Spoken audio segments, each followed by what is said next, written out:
नमस्कार दोस्तों, स्टडी पे आप सभी का स्वागत है। देखिए दोस्तों, फ्रांस और भारत आज के दिन में बहुत ज्यादा करीब आ गए हैं और इसका रीजन दोस्तों एक है, दैट इज इकोनॉमी। इंडिया की तरफ से अगर देखा जाए तो India huge amount of money खर्च कर रहा है अपने डिफेंस पे। और डिफेंस सेक्टर की जब बात आती है तो फ्रांस का नाम पहले आता है, बिकॉज हमने राफेल फाइटर जेट फ्रांस से खरीद रखे हैं। और वही दोस्तों, अगर करंट में देखा जाए तो इंडिया चाहता है कि 26 जो राफेल मरीन फाइटर जेट्स है वो कहीं ना कहीं इंडिया क्या करे, उसको परचेज करे। और इसी डील को लेके पीएम मोदी फ्रांस में गए हुए हैं। वैसे अगर देखा जाए तो फ्रांस के जो प्रेसिडेंट है इमैनुअल मैक्रोन, इन्होंने स्पेशल इनविटेशन भेजा था पीएम मोदी को, ताकि जो पीएम मोदी है वो क्या करे, एआई एक्शन समिट 2025 को को होस्ट करे प्रेसिडेंट मैक्रोन के साथ। अब यहाँ पे दर्जनों ऐसे आर्टिकल पढ़ चुके होंगे जहां पे ये बताया गया होगा कि फ्रांस का ये जो विजिट है पीएम मोदी का, ये भारत के डिफेंस के लिए बहुत ज्यादा इंपॉर्टेंट है। यहाँ पे आप पढ़ सकते हैं कि 26 जो राफेल मरीन जेट्स है वो इंडिया चाहता है कि फ्रांस से एक्वायर करे। और दूसरी तरफ अगर बात करें तो 3 स्कॉर्पियन सबमरीन भी चाहता है इंडिया एक्वायर करे। आपके मन में ये सवाल चलेगा कि मरीन फाइटर जेट क्या होता है। देखिए दोस्तों, अगर करंट में देखा जाए तो इंडिया के जो नेवी है वो एक तरीके से, of course I love my country, but China के नेवी से अगर हम कंपेयर करेंगे तो हमारा जो इंडियन नेवी है वो बहुत ही ज्यादा अभी पीछे है। कहीं ना कहीं हमें भी जरूरत है कि इंडिया के जो भी डिफेंस से रिलेटेड इक्विपमेंट्स है, डिफेंस से रिलेटेड जो भी टेक्नोलॉजी है, खास करके जो एडवांस टेक्नोलॉजी है, उसको भी कहीं ना कहीं हम जल्द से जल्द एक्वायर करें। क्योंकि दोस्तों, जिस तरीके से चाइना का इन्फ्लुएंस इंडो पैसिफिक में बढ़ रहा है, ये बहुत बड़ा कंसर्न है इंडिया के लिए। इंडिया का जो एक्सटर्नल सिक्योरिटी है उसको सिक्योर करना the first priority of India है। और इसी की वजह से कहीं ना कहीं इंडिया चाहता है कि हमारे जो नेवी है अंडर प्रोजेक्ट 75 कहीं ना कहीं मजबूत बनाया जाए। सेकेंड नंबर पर अगर बात करें दोस्तों, तो फ्रांस ये भी चाहता है कि इंडिया का जो मार्केट है उसको कहीं ना कहीं कैप्चर करें। अगर आप 2024 का डाटा उठा के देखेंगे तो फ्रांस के साथ हमारा जो बायलैटरल ट्रेड है वो अराउंड $20 बिलियन के आसपास पहुंच चुका है। और इस ट्रेड में अगर हम ये डिफेंस को छोड़ दें तो इंडिया के लिए यहाँ पे क्या है, पॉजिटिव साइन है, यानी कि positive in the favour of India ये ट्रेड है। बट जब हम डिफेंस को ऐड कर देते हैं तो इसकी वजह से कहीं ना कहीं इंडिया के फेवर में ये ट्रेड नहीं होता है, बल्कि फ्रांस के फेवर में चला जाता है। आप यहाँ पे पढ़ सकते हैं कि ये जो पूरा डील है 22 single seat Rafale marine jets का, और उसके बाद 4 जो यहाँ पे है वो ट्विन सीट ट्रेनर्स है। दैट मीन्स यहाँ पे 4 ऐसे राफेल मरीन जेट्स आएंगे जहां पे ट्विन सीट्स होंगे, डबल सीटर्स होंगे।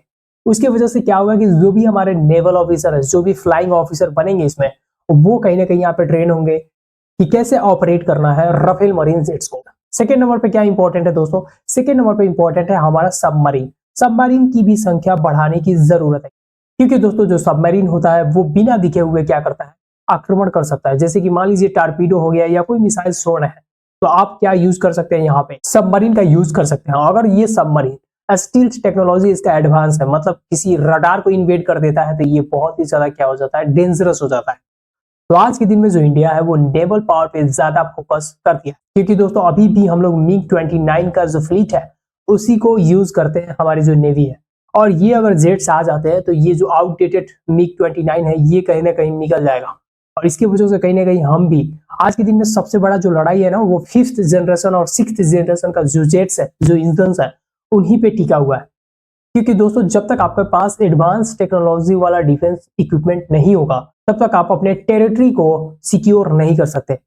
और यही रीजन है दोस्तों कि इंडिया भी कहीं ना कहीं यहाँ पे रियलाइज कर रहा है कि जिस तरीके से चाइना का पावर राइज कर रहा है उसके प्रोप्रिएट में, उसके अनुपात में हमारा भी पावर धीरे धीरे कहीं ना कहीं बढ़ना चाहिए। नहीं तो इन द फ्यूचर अगर चाइना के साथ वॉर लाइक सिचुएशन आता है तो हम क्या हो सकते हैं, यहाँ बहुत पीछे जा सकते हैं।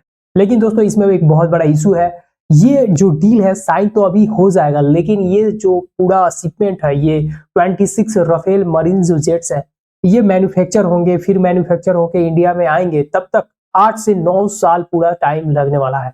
मतलब ये अगर डील यहाँ पे कंप्लीट हो जाता है तो 2030 और 2032 के आसपास ये पूरा तरीके से क्या हो जाएगा, इंडिया में डिलीवर हो जाएगा। और वहीं अगर हम सबमरीन की बात करें तो उसको भी आने में लगभग 2 से 3 साल लग जाएंगे। बाकी दोस्तों जो फ्रांस है वो ये भी चाहता है कि भारत का जो एनर्जी सेक्टर है वहां पे भी एक बहुत बड़ा इन्वेस्टमेंट करे। आपको पता है कि आज भी हमारा जो एनर्जी कंजप्शन है, जो भी हमारा एनर्जी का सोर्सेस है, उसका एक बहुत बड़ा पोर्शन 60% के अराउंड अभी भी कहां से आता है, फॉसिल बेस्ड फ्यूल से आता है। और ये इंडिया के लिए बहुत बड़ा कंसर्न है, क्योंकि इंडिया हमेशा से एडवोकेट करता है क्लीन एनर्जी को। और यही रीजन है कि फ्रांस के साथ हमने मिलकर 2015 में सोलर अलायंस को लॉन्च किया था, ताकि जो सन का एनर्जी है उसको कहीं ना कहीं हम क्या करें, टैप कर पाए। और एक क्लीन एनर्जी का सप्लाई कर पाए पूरे दुनिया में। और करंट में फ्रांस चाहता है कि इंडिया में क्या करें, न्यूक्लियर पावर प्लांट को इस्टेब्लिश करें। न्यूक्लियर पावर प्लांट कहीं ना कहीं यहाँ पे इस्टेब्लिश होगा तो इंडिया का जो एनर्जी का रिक्वायरमेंट्स है वो कहीं ना कहीं क्या होगा, क्लीन सोर्स से मीट हो पाएगा।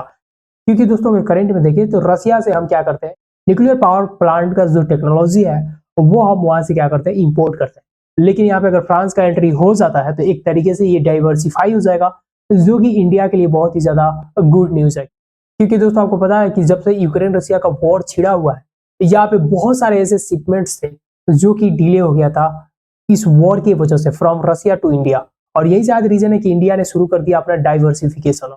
और आज के दिन में फ्रांस, अमेरिका ऐसे जो कंट्री है वो भी चाहते हैं कि इंडिया के मार्केट को क्या करे, टैप करे। खास करके जो डिफेंस मार्केट है उस पर सारी दुनिया का नजर टिका हुआ है। बाकी दोस्तों आपका क्या मानना है कि जो फ्रांस और इंडिया का रिलेशन है, मान लीजिए कि हम तो वहां से डिफेंस इक्विपमेंट तो बहुत ज्यादा खरीदते हैं, तो इसकी वजह से कहीं ना कहीं जो ट्रेड सरप्लस है वो कहाँ चला जाता है, फ्रांस के फेवर में चला जाता है। तो क्या इंडिया के भी बहुत सारे ऐसे कंपनीज हैं जो फ्रांस में जाने चाहिए, या इंडिया के बहुत सारे ऐसे आइटम है जो कहीं ना कहीं फ्रांस में भेजने की जरूरत है, एक्सपोर्ट करने की जरूरत है, ताकि इंडिया भी क्या करे, फ्रांस के साथ ट्रेड बैलेंस को मेंटेन करे। देखिए जब भी हम वहां से डिफेंस से रिलेटेड इक्विपमेंट्स को परचेज करते हैं तो उससे क्या होता है, तो ट्रेड में एक बहुत बड़ा इम्बैलेंस देखने को मिलता है। लेकिन ऑन द नॉर्मल ईयर क्या होता है दोस्तों, इंडिया का जो ट्रेड है वो एक पॉजिटिव साइन भी शो करता है। जैसे कि अक्टूबर 2024 में इंडिया ने लगभग $621 मिलियन का जो ट्रेड था अपने फेवर में किया था।